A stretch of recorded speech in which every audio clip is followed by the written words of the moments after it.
Em São Paulo, um homem vai ter de indenizar a ex-mulher por tê-la traído com alguém do convívio do casal. Para a Justiça Paulista, em casos como esse, o trauma deixa sequelas e, por isso, cabe a indenização.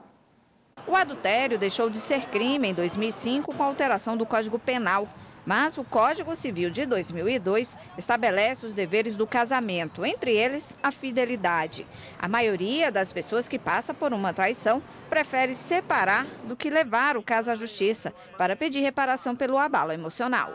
Eu jamais entraria, eu seguiria a minha vida, até porque tantos outros homens para ir, para que eu vou brigar, né, por causa de traição? Se ela me traiu, é porque o casamento acabou e ela tem direito de ser feliz. É uma coisa muito séria. Se fosse a gente, ele também recorreria. Então a gente tem que fazer o mesmo, né? Direitos são iguais. A gente tem que correr atrás do perdido, né? Em alguns casos, a reparação por dano moral pode ser concedida pela Justiça, a depender do trauma que causou. Foi o que aconteceu em São Paulo. Um homem vai ter que indenizar a ex-mulher em R$50 mil por danos morais por ter traído com uma funcionária da empresa da família. Segundo a autora da ação, a responsável pelo fim do casamento não só prejudicou a vida profissional, como a intimidade familiar, porque a amante também fazia parte do convívio do casal.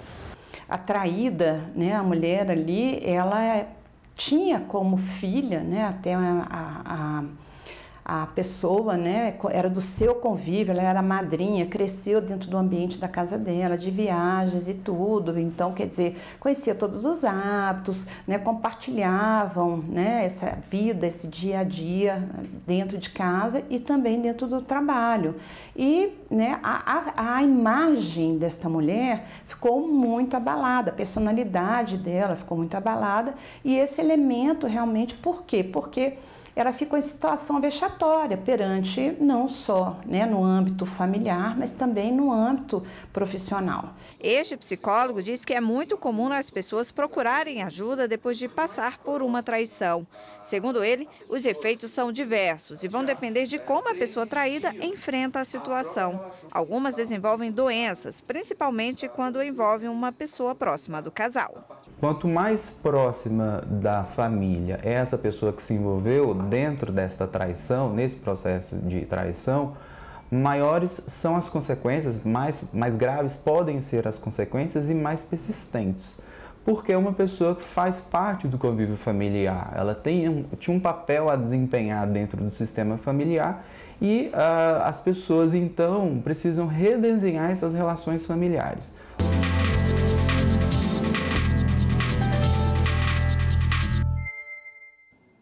E para falar mais sobre este assunto, recebemos aqui nos estúdios da TV Justiça a advogada e especialista em Direito de Família, doutora Maria Cláudia Araújo. Antes de mais nada, muito boa tarde, obrigado pela presença aqui conosco na TV Justiça, doutora. Eu que agradeço o convite. Doutora, nós vimos aí justamente essa questão que reflete inclusive a própria evolução dos costumes, mas existe uma necessidade para que haja a possibilidade de uma indenização, de uma boa condução, uma instrução do processo pelo magistrado. Alguns requisitos que têm de ser atendidos para eventualmente se fazer uma indenização.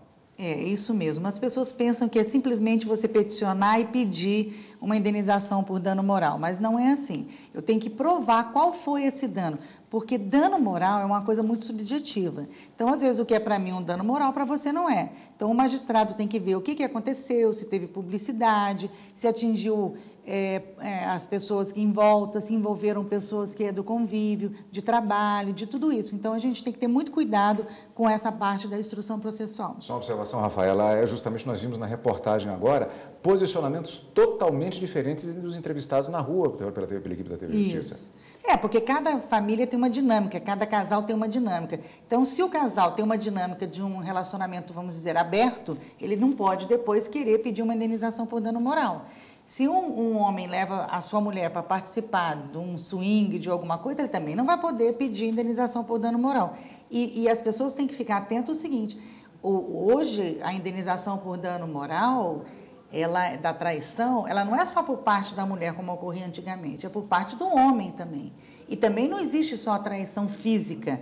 A traição física, o sexo carnal, é uma coisa, mas existe, às vezes, decisões que eu já vi da traição psicológica, uma traição de você revelar alguma coisa de seu marido no comércio, alguma coisa assim. Isso também é uma traição, que eu acho até, às vezes, maior do que a traição física. A virtual também, que está muito em alta, né? Sobretudo em tempos de redes sociais. E o judiciário ele tem se adaptado a essa dinâmica do casal, a essa evolução, porque o adultério mesmo ele deixou de ser crime no Brasil em 2005, Isso. com a alteração do Código Penal. Né? Então, nós vemos aí essa evolução da justiça também, nessa adaptação da nova realidade.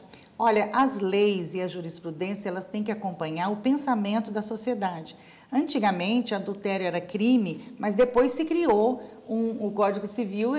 Para que eu vou trabalhar com penal, que seria uma condenação de uma reclusão, alguma coisa assim, se o que a parte quer é uma indenização por danos materiais pecuniários, vamos dizer, o dano moral e ele é pecuniário, que atinge também diretamente. Então, o judiciário foi se adaptando. E eu não posso querer que um código antigo seja colocado em prática para novas tendências, poliamor, famílias diferentes, famílias que aceitam várias coisas, a união estável, porque naquela época não tinha nada disso. Doutora, como diz aquela antiga letra de uma música de sucesso dos anos 60, 70, o adultério é o abuso da regra 3. Vale o pedido de indenização ao outro envolvido na situação de adultério? Vale sim, claro que vale. Vamos supor que uma mulher comece a ligar, a infernizar a vida do casal por algum motivo, a expor na internet, coloca no Facebook, e como nós já vimos vários que viraliza, porque você coloca no WhatsApp e uma coisa que aconteceu, claro que cabe. É uma reparação civil, ela está respondendo porque ela está causando dano à imagem daquela pessoa. Independentemente da relação, né, afetiva claro, ou não. Claro. Agora, tramita na Câmara dos Deputados, né, Cadu, um projeto de lei, que é o projeto de lei 5.716, que prevê direito à indenização em dinheiro ao parceiro traído. Quais seriam os reflexos dessa lei, se ela for? Olha, eu acho que na prática essa lei não vai adiantar muita coisa, porque já está acontecendo assim. As pessoas que pleiteiam na justiça o direito à indenização por uma traição, por um adultério, elas querem reparação financeira. Às vezes, lógico, o judiciário se depara com alguém que quer um pedido de desculpa, ele funciona como se fosse um psicólogo, alguma coisa assim. Mas, na verdade, todo mundo quer uma reparação financeira. Então, essa lei, para ela ser aplicada, se ela for aprovada, ela também tem que ser bem instruída no processo, porque o dano moral pelo adultério ou pela traição, né, porque não existe mais o adultério, pela traição, ele é muito subjetivo. Ok, doutora Maria Cláudia, muito obrigada mais uma vez pela participação e pelas informações. Muito obrigado. Obrigada, eu que agradeço. Estou sempre à disposição de vocês.